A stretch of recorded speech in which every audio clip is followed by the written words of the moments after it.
pessoal, para mim é um prazer poder estar aqui gravando esse vídeo para vocês. Meu nome é Fábio Mazzarella e eu trouxe para vocês um assunto muito interessante, pelo menos para mim. Qual é a importância de tratarmos nosso próximo da maneira determinada pelo Eterno? Bom, essa é uma pergunta que todos nós devemos saber responder para que nós possamos de todo o coração realmente executar isso conforme a vontade de Deus. Primeiramente, a gente precisa entender exatamente o que o apóstolo Paulo fala no livro de Romanos, capítulo 10, versículo 4. Porque o fim da lei é Cristo, para a justiça de todo aquele que crê.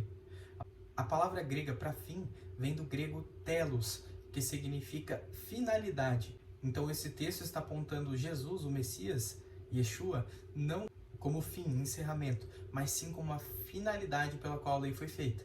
Então nós devemos seguir tudo isso para que nós possamos cada dia mais ficarmos parecidos com o nosso Senhor e Salvador Yeshua HaMashiach. A gente vai entender também um pouquinho do conceito do que ele diz em Mateus 5,17. Não pense que vim abolir a lei ou os profetas. Não vim abolir, mas cumprir. O verbo para cumprir utilizado é pleurosai, que significa fazer transbordar, tornar pleno. E a gente vai ver como Yeshua nos instrui a fazer isso de maneira prática, logo mais no fim do vídeo.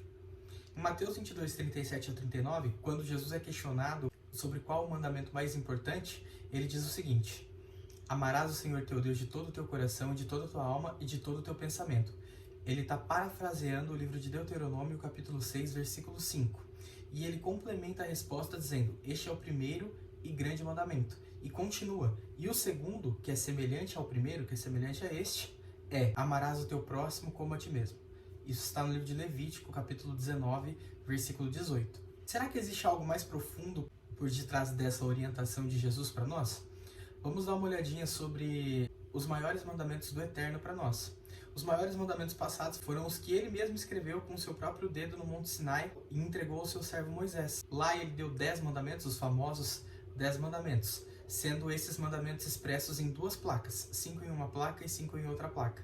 Perceba que os mandamentos que Yeshua nos indica não fazem parte dos 10 mandamentos, mas eles são de qualquer forma sublime, porque eles resumem na íntegra ambas as placas que Moisés trouxe do Monte Sinai.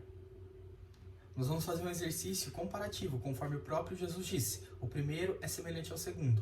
Quando ele trouxe essa informação para nós, ele gostaria que nós entendêssemos que a maneira com a qual nós tratamos o nosso próximo reflete de maneira integral a maneira com a qual nós nos relacionamos com Deus. Veja que a primeira placa é semelhante à segunda.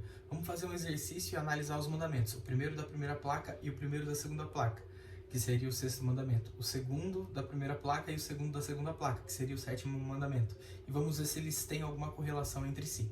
O primeiro mandamento da primeira placa, que pode ser encontrado aí no livro de Êxodo, capítulo 20, versículo 2 é: eu sou o Senhor teu Deus, que te tirei da terra do Egito, da casa da servidão.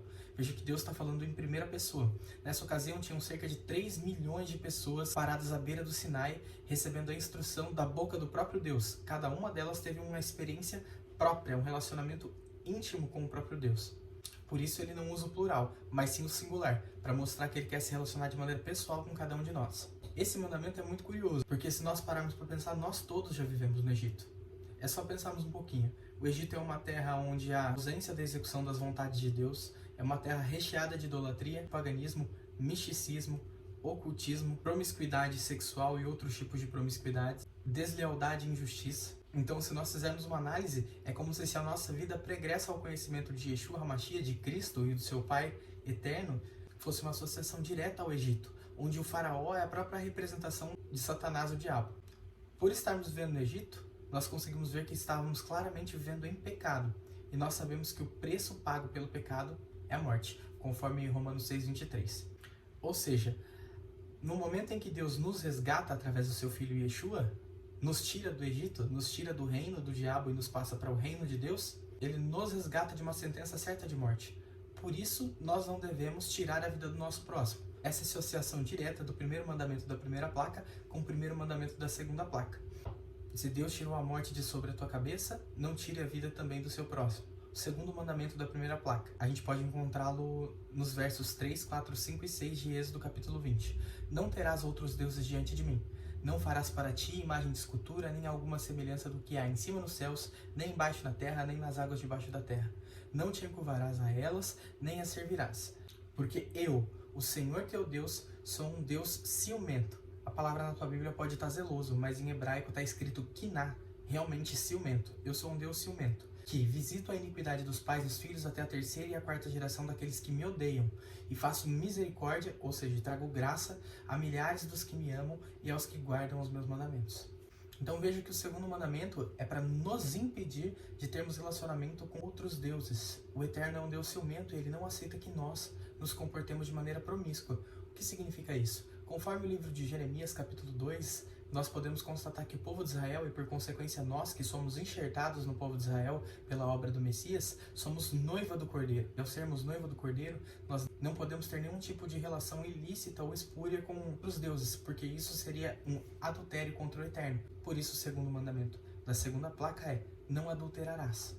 O terceiro mandamento da primeira placa, que pode ser encontrado no capítulo 20 de Êxodo, verso 7, é: não tomarás o nome do Senhor teu Deus em vão, porque o Senhor não terá por inocente o que tomar o seu nome em vão. Tomar em vão significa manchar a honra do nome de Deus, roubar a honra do nome do Eterno. Quando você tira a honra do nome do Eterno, tornando uma coisa banal, uma coisa passiva de normalidade, você está tirando a honra e a glória merecida que o nome dele deveria carregar. Por isso você também não deve furtar o seu próximo. A gente pode ver isso, que é o terceiro mandamento da segunda placa, ou seja, o oitavo mandamento, no verso 15 também de Êxodo capítulo 20. O quarto mandamento da primeira placa é: lembra-te do dia do Shabat, do sábado, para o santificar. 6 dias trabalharás e farás toda a tua obra, mas o sétimo dia é o sábado do Senhor teu Deus. Não farás nenhuma obra, nem tu, nem teu filho, nem tua filha, nem teu servo, nem tua serva, nem o teu animal, nem o teu estrangeiro que está dentro das tuas portas. Porque em 6 dias fez o Senhor os céus e a terra, o mar e tudo que neles há, e ao sétimo dia descansou. Portanto abençoou o Senhor o dia do sábado e o santificou.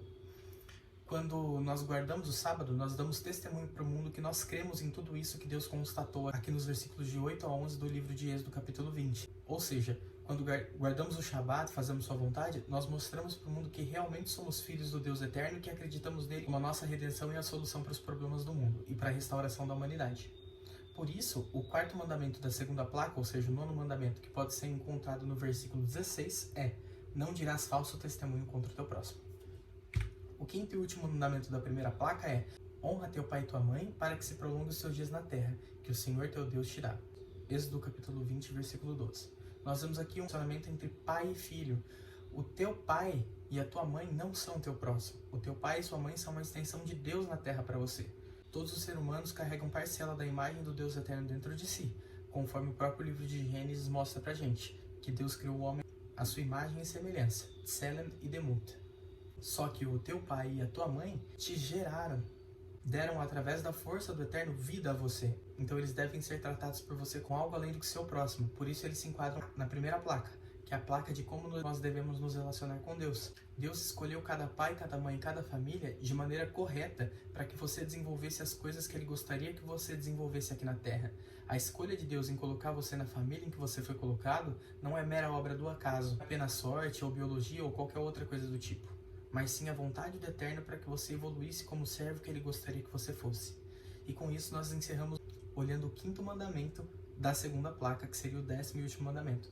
Não cobiçarás a casa do teu próximo, não cobiçarás a mulher do teu próximo, nem o seu servo, nem a sua serva, nem o seu boi, nem o seu jumento, nem coisa alguma do seu próximo. Ou seja, o que o Eterno determinou para você que deve ser seu, será. Você não precisa olhar para o próximo, o que Deus colocou no caminho dele, como sendo obra do seu merecimento e do esforço do seu braço, caso ele trabalhasse em cima da vontade do Eterno para aquela pessoa. Então, ao honrar nosso pai e nossa mãe, nós demonstramos que estamos satisfeitos com a escolha do Eterno para a nossa vida. Identificamos que Ele pode escolher o melhor para nós. Por isso, não devemos cobiçar o que é alheio e o que é do próximo. Se nós fizermos uma análise de maneira integral de como Yeshua completa e faz transbordar a lei de Moisés, não anulando, mas sim melhorando, nós podemos enxergar o texto de Mateus, capítulo 5, de 21 a 24, com outros olhos. Veja o que diz o texto. Vocês ouviram o que foi dito aos seus antepassados: não matarás, e quem matar estará sujeito a julgamento. Mas eu lhes digo que qualquer que se irar contra o seu irmão estará sujeito a julgamento. Também, qualquer que disser ao seu irmão: Racá, será levado ao tribunal. É como se fosse inútil, algo assim. E qualquer que disser louco, corre o risco de ir para o fogo da hiena, que é um dos níveis do inferno. Portanto, se você estiver apresentando sua oferta diante do altar e ali se lembrar de que seu irmão tem algo contra você, deixe sua oferta ali diante do altar e vá primeiro reconciliar-se com seu irmão. Depois volte e apresente sua oferta.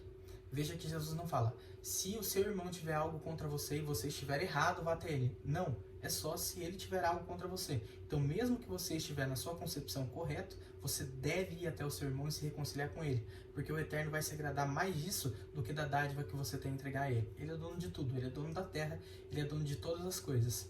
Ele não precisa de você, mas ele te ama e quer que você trate o seu próximo da maneira como ele merece e da maneira como ele determinou na sua lei, expressada na Bíblia e também nas palavras do seu filho, Yeshua HaMashiach, que é o alvo de todos nós que desejamos fazer parte do reino de Deus. Então fiquem com Deus, um abraço e tchau, tchau.